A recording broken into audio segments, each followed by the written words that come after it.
Chers frères et sœurs, notre message pour aujourd'hui est tiré du livre Rois, 2 Rois, chapitre 18, versets 1 à 8. Adorant vraiment Dieu. Tel est le thème de notre message. Nous avons ici un texte sur le roi Ézéchias. Ézéchias était roi de Juda de l'an 715 à 686 avant Jésus-Christ. C'est-à-dire son règne a duré 29 ans. Son règne a été surtout marqué par sa grande réforme religieuse afin d'adorer vraiment Dieu. Alors, le premier point de notre message est « Adorons vraiment Dieu et débarrassons-nous de toute idolâtrie ». Le roi Ézéchias a planifié une réforme, car son père Akaz et ses prédécesseurs avaient tous introduit des cultes de divinités étrangères à Juda. Et ces cultes avaient séduit une grande partie de la population. C'est ce que nous affirme 2 Rois 17, 16, que je vais lire au nom du Seigneur. Et ils abandonnèrent tous les commandements de l'Éternel leur Dieu, et se firent des statues en métal fondu, 2 veaux, et se firent des acères, et servirent Baal.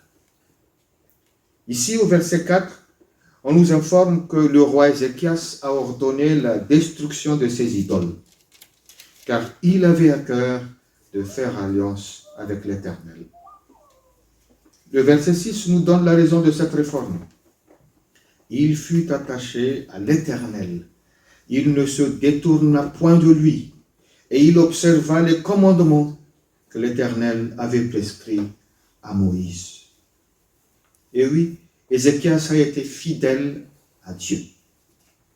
Ézéchias a été modèle en parole, en conduite, en amour, en foi et en pureté.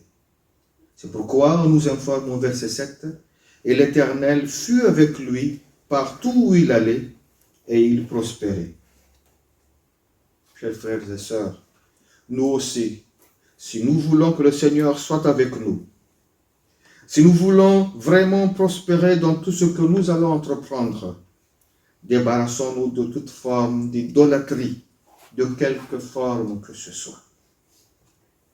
Tout objet que nos anciens sorciers nous ont confié, soi-disant parce qu'ils nous procurent de la force, nous devons les jeter ou les brûler au nom du Seigneur Jésus-Christ. Tous les rites que nos anciens divinateurs nous ont ordonné de faire, nous devrions les arrêter immédiatement au nom de Jésus-Christ. Parfois, nous voulons suivre Dieu par la forme, mais au fond, nous nous attachons encore à nos idolâtries. La parole de Dieu dans 2 Corinthiens 6, 14, 15 nous dit clairement, « Qu'y a-t-il de commun entre la lumière et les ténèbres? Quel accord y a-t-il entre Christ et le diable? Alors, ne perdons plus notre temps, car nos prières sont vaines, si nous n'osons pas encore à nous débarrasser de nos idolâtres. » Deuxième et dernier point de notre message. Adorons vraiment Dieu et attention au fétichisme. Attention au fétichisme. Pourquoi des hauts lieux consacrés à l'Éternel ont été aussi ravagés par le roi Ézéchias, d'après le verset 4. Des différents hauts lieux consacrés à l'Éternel ont été tolérés par Dieu tant que le temple n'existait pas encore.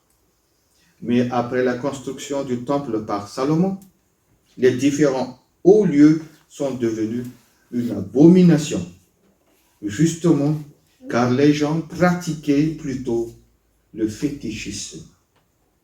Qu'est-ce que le fétichisme? Le fétichisme, au sens propre, c'est l'adoration des fétiches. Et les fétiches ici sont des objets de culte.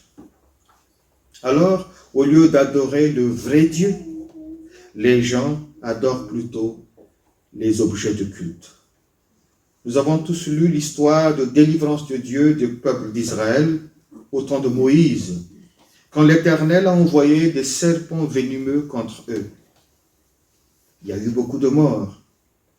Et quand les survivants ont demandé secours auprès de Dieu, Dieu a ordonné à Moïse de faire un serpent en bronze et de l'accrocher sur une perche. Alors tous ceux qui sont mordus et qui ont regardé le serpent en bronze ont la vie sauve.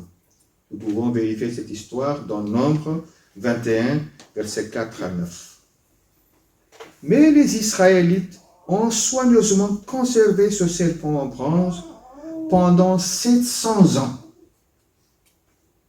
Il n'y a pas de mal à le garder juste en souvenir de la délivrance de Dieu. Mais eux, ils l'ont vénéré plus que Dieu. Et voilà ce qu'on appelle fétichisme.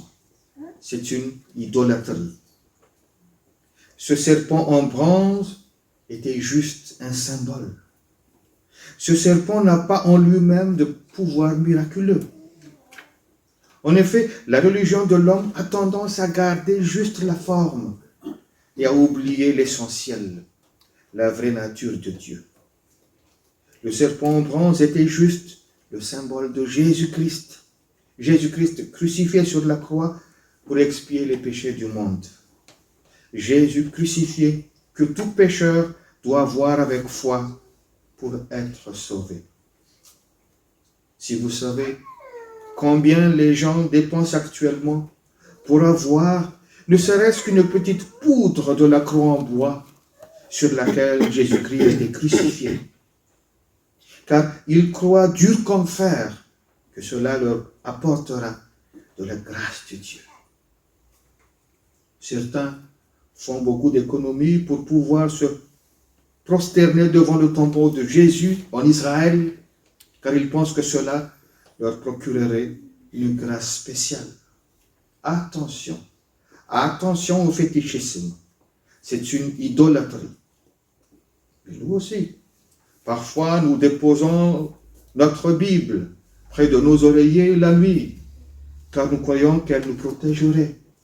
Non, c'est Dieu qui nous protège, mais pas le livre, ni le papier. Malheureusement, beaucoup d'objets de culte ont donné lieu à des pratiques superstitieuses de nos jours. Hélas, du symbole, on fait son Dieu. Ce n'est pas parce que nous associons le nom du Seigneur à une activité que cela nous garantit son approbation. Chers frères et sœurs, le nom d'Ézéchias en hébreu signifie « force de l'Éternel ». C'était un roi heureux, car Dieu a pu manifester sa justice et sa force à travers lui. C'est pourquoi on ose dire au verset 5, « De tous les rois de Juda qui lui succédèrent ou qui le précédèrent, aucun ne fut pareil à lui. » Nous aussi, dès lors que nous nous débarrassons de toute idolâtrie et nous adorons vraiment Dieu, nous devenons une force de Dieu et Dieu fera de nous une source de bénédiction. À lui seul soit la gloire. Amen.